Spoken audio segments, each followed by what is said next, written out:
Donc aujourd'hui, je vais vous parler de la gamme Bada. Donc en gros, c'est Bada, qu'est-ce que c'est? C'est l'OS Samsung qui a un magasin d'applications, donc le premier OS ouvert par Samsung. Donc on a toute une gamme de produits qui est disponible aujourd'hui, donc qui va du Wave 1, le Wave 2 et aujourd'hui je vais vous parler du Wave 3. Donc le Wave 3, qu'est-ce que c'est? C'est notre nouveau smartphone qui tourne sous Bada, donc qui a un design très premium avec un dos en métal brossé, qui a une définition beaucoup plus fini et abouti que ce qu'on avait auparavant. Donc avec notamment une ouverture du téléphone qui va se faire en monobloc, donc pour avoir vraiment plus de cache batterie un petit peu disgracieux ou autre. Et également une nouvelle interface qui tourne sous Bada 2.0. Donc aujourd'hui, l'interface Bada 2.0 vient vraiment compléter et améliorer l'interface qu'on avait auparavant, puisqu'elle va permettre à l'utilisateur de personnaliser beaucoup plus facilement son téléphone, de l'utiliser de manière plus intuitive.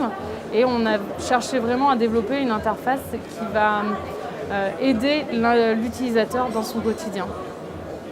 Donc si je peux vous parler un petit peu de l'interface, on va partir de pages d'accueil sur lesquelles on va pouvoir mettre les applications qu'on utilise plus souvent ou selon ce dont on a besoin. Par exemple, je vais pouvoir mettre sur une page toutes mes applications qui vont me permettre de gérer mes emails ou autres, sur une autre page qui va me permettre de gérer le multimédia et par exemple personnaliser en mettant les applications liées à toute l'activité de réseaux sociaux par exemple. La nouveauté qu'on a aujourd'hui, c'est le Live Panel, donc qui est la première page en amont de la page d'accueil, qui regroupe l'intégralité des widgets connectés, donc qui va permettre à l'utilisateur d'avoir un flux d'informations en continu. Donc il va pouvoir personnaliser ces widgets-là en activant facilement via un système de loquet sur le côté du téléphone pour pouvoir... un peu compliqué de vous montrer ça comme ça, mais qui va pouvoir le loquer ou déloquer l'application pour l'activer ou la désactiver. Une autre chose, vous allez pouvoir accéder à vos contacts favoris directement via la page d'accueil sans avoir à rentrer dans votre répertoire, donc en les appelant, envoyant un message ou passer un appel visio. Les autres améliorations de la nouvelle interface, ça va être la possibilité de créer des dossiers dès l'écran d'accueil dans lequel on va pouvoir répertorier les applications en fonction de son usage. Donc ici, typiquement, j'ai mis dans mon dossier messagerie instantanée l'ensemble des applications qui me permettent de faire de la messagerie instantanée. On va ensuite rentrer à l'intérieur du menu. Donc le menu va nous permettre d'avoir toutes les applications en natif du téléphone, donc qui va être l'appareil photo, le All Share, toute l'activité multimédia, etc. Mais également de nous permettre d'avoir les applications que nous aurons téléchargées sur Samsung Apps.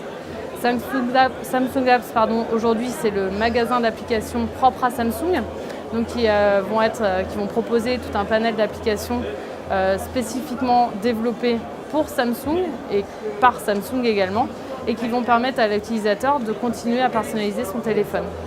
Donc les applications, vous allez les retrouver dans votre menu, et ensuite vous pourrez les sélectionner et les mettre, on va déverrouiller, et les mettre directement sur votre page d'accueil en toute simplicité. Ainsi, l'utilisateur va pouvoir vraiment personnaliser comme il l'entend son téléphone et retrouver les applications qu'il utilise le plus directement de par la page d'accueil. En termes de multimédia, on est sur un appareil 5 mégapixels avec une vidéo en HD. Donc vous avez ici un autofocus et un flash pour prendre les photos en toute facilité. Et ensuite, vous avez l'aperçu de la photo que vous venez de prendre en bas. Donc vous pouvez visualiser immédiatement la photo que vous avez prise. Pour switcher sur le mode vidéo, c'est très facile.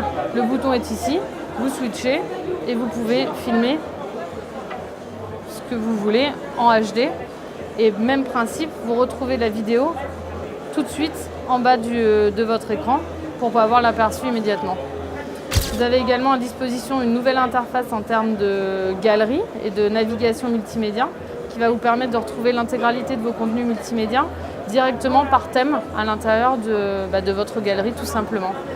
Donc vraiment le Wave 3 ça a été le nouveau produit de la gamme Wave qui a été conçu pour l'utilisateur pour qu'il puisse plus facilement utiliser son smartphone pour un public je dirais nouveaux ou novices dans l'utilisation du smartphone et qui puissent télécharger ces applications. Et il y a également le service Chat-on, qui est un service de communication instantanée qui est embarqué en natif, mais que je vous inviterai à voir de l'autre côté.